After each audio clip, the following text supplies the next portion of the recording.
This week, the color between the lines is a little bit different. Usually, I connect with one author, we talk about one book, and then I close. But because this is the week of January 20th, I wanted to give you a little bit of context as to why I chose this particular author and this conversation. January 20th is the day that we celebrate the life and the legacy of Martin Luther King Jr. And it also is the day that we are inaugurating the second inauguration of Donald J. Trump. About a week ago, I spoke with a man by the name of Jonathan Kirkland. He is a DC resident, and he's also the marketing manager for an app called BLK. BLK is a lifestyles and dating app. And the reason we were talking was because the folks running his business had launched something called hashtag BLK Freedom Weekend. And that was to help Black residents who are living in the DC area to offer them an opportunity to leave DC during MLK weekend because of the inauguration. And I asked him what prompted him to do this. It really was because, so I'm DC based, and me and my friends were talking about inauguration weekend. I wasn't here during the last inauguration during, or the insurrection, if you will. Mhm. So a lot of people were here during that. The sentiment, just wasn't one of happiness, if you will, and especially like those who are from the DC area, just seeing what was happening in their city. So all of my friends were like, they're leaving town. They're getting out of Dodge. They're just going somewhere. They don't want to be here during that. So I thought that was interesting. And then me seeing things here firsthand, like even Jimmy Carter's funeral yesterday, like seeing things firsthand really makes a difference. So what we wanted to do is just ask our users in the area, like their feelings and their sentiment about inauguration, especially since it comes on the same weekend as MLK weekend. And, Dr. King was all about freedom and equality for all. So in that survey, we found that our users were angry, they were concerned, they were anxious, they had fears about public safety and, all those types of concerns that anybody would be fearful for, especially when they think about 4 years ago with the insurrection. So based on that data, we thought it would be something that we can do to help our users. So those living in the area, if they want to get away, whether it's just to Richmond or, to down the street or the next state over to New York or to Philly or wherever they want to go, to give them the opportunity and the ability to do that. And again, that will help them to connect with other people. And we're all about connections as a connecting app.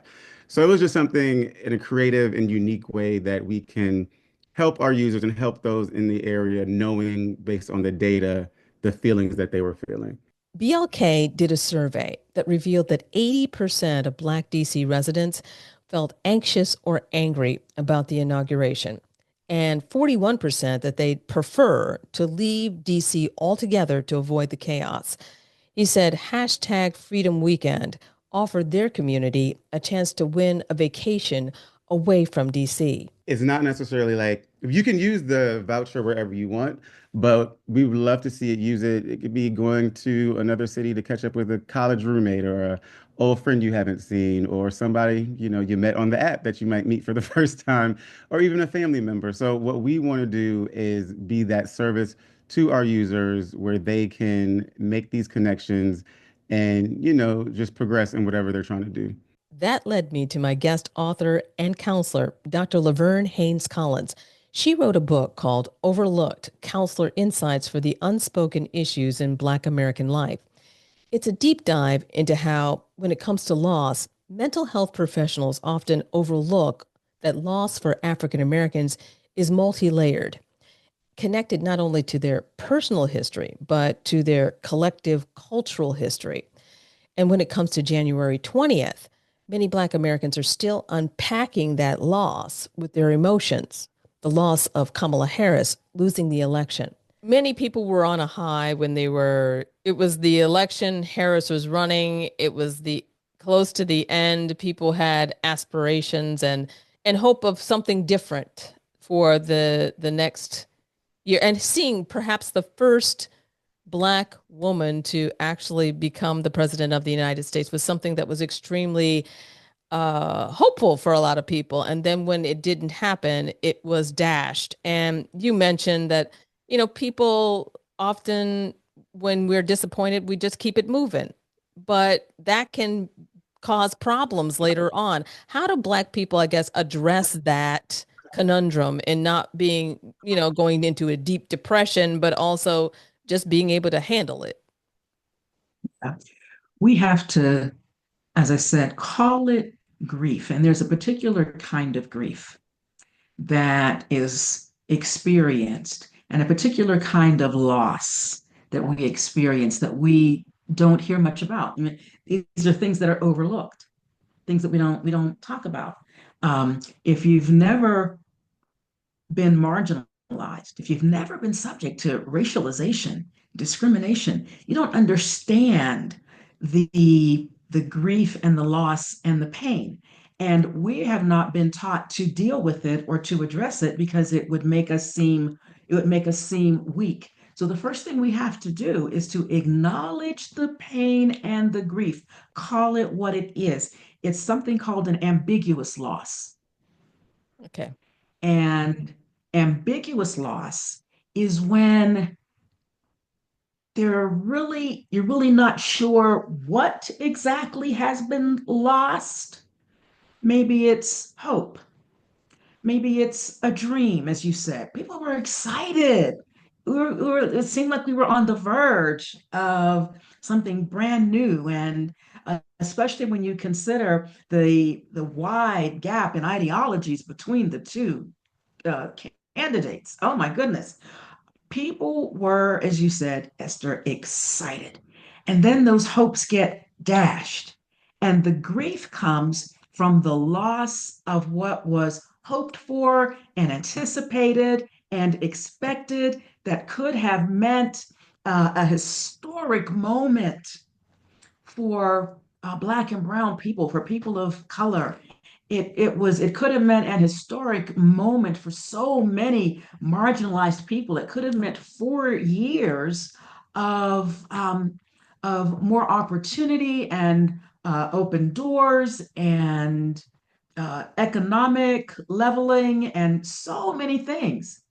On the contrary, we also recognized that the ideology of Mr. Trump was in such stark contrast to what we were hoping for that it was like having the rug pulled out from under us at the last minute unexpectedly.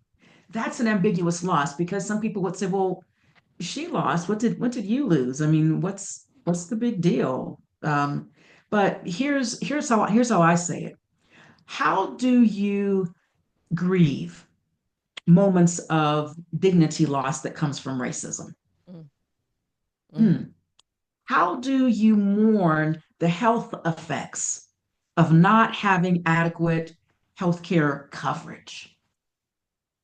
How does one grieve the effects of lost opportunities and broken promises and loss of revenue and closed doors, the freedom lost even by the burden of suspicion that is on you as perhaps a Black man or a Black woman? How do you grieve that? Those are ambiguous losses. And a person who doesn't understand that would say, well, I don't understand what I don't get it. I mean, maybe it's not fair, but I mean, what did you lose? I mean, right. I had one person say to me, well, look at you. You have a great career and you've been successful and you're educated. Certainly you haven't been impacted by racism. Wow. Wow. There was no concept, no understanding of racism being something different than just Economics. economic. Exactly. Yeah. Exactly. I think that they were looking at it as dollars and cents versus Exactly. Exactly. And something the else. suggestion was that, well, if you had been affected by racism, you wouldn't have been able to get your education and have this career that you have. Oh, but yeah, what they didn't understand, that is so much more. There's so many abstract losses.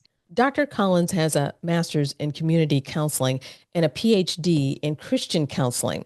And this book was extremely difficult for her to write because she said that this was born out of the loss of her son to suicide.